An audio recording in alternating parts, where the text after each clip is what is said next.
Shalom and good day all, this is Tehillim29 back again for another Marvel and indie comic review. And for this first review we have, we have Vengeance of MoonKnight issue 4 and King Spawn issue 32. I'll now get things organized for the first one that I'll be reviewing. So as we start to jump into Vengeance of MoonKnight issue 4, does this cover in any way, shape or form connect to something that is happening inside with the story? In some essence it does, to which I give it a 7.5 out of 10. Now it's time to move into the area of the internal art and also what's happening story-wise with the characters as we have a look around the beginning, middle and of course the end.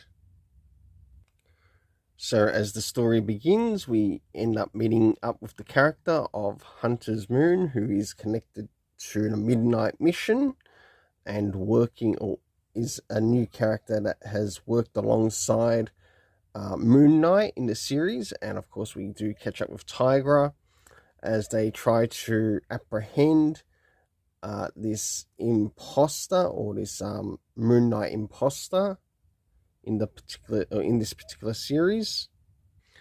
As we start to jump a little bit further, we see that the character of Hunter's Moon is in discussion with MoonKnight's psychologist, I think it is, or counselor or therapist, and of course there's a bit of conversation that takes place. And as things draw closer towards the end, we actually get who the MoonKnight imposter is, revealing that the character is called the Shroud. So for the internal art, I give it an 8 out of 10, as I really felt that it worked well with the story. Next is the area of the story itself. So first things first, do we get anything covering within the story time-wise, to which we had now and then being used? Next is the area of locations. Of course, we had the Midnight Mission, but we also had a place called The Mount, which took place somewhere in New York City by the looks of things. Next we had next we've got the cast of characters, including the cast of characters that it centers around. So MoonKnight, we had the Soldier, Hunter's Moon, Tigra.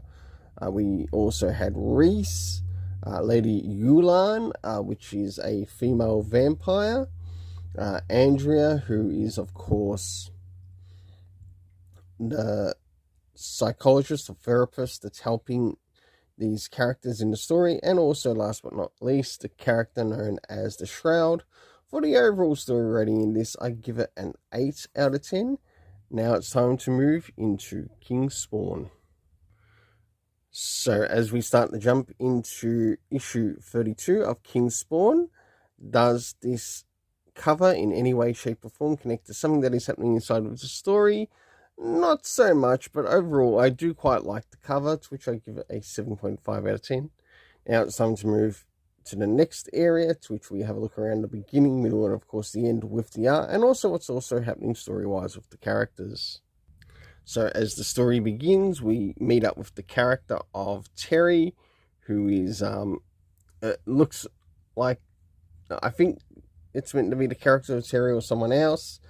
And we also get him like leaving his house, about to go to work, until we have some things happen along the way. So as we start to jump towards the middle of the story, we catch up with the character of Spawn, who decides to get a little bit of revenge for one of the people who caused harm to a friend and also his family.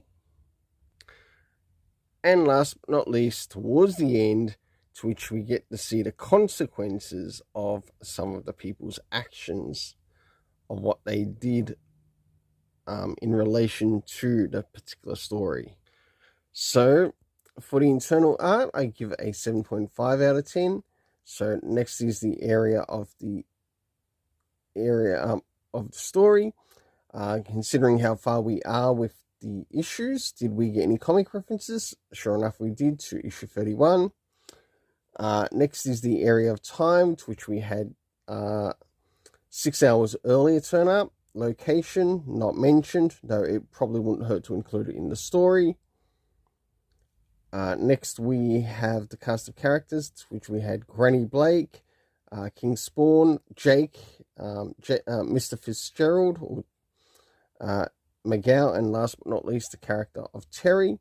The overall story rating in this is an 8 out of 10. Until then, let's keep it colourful and have yourself an awesome day.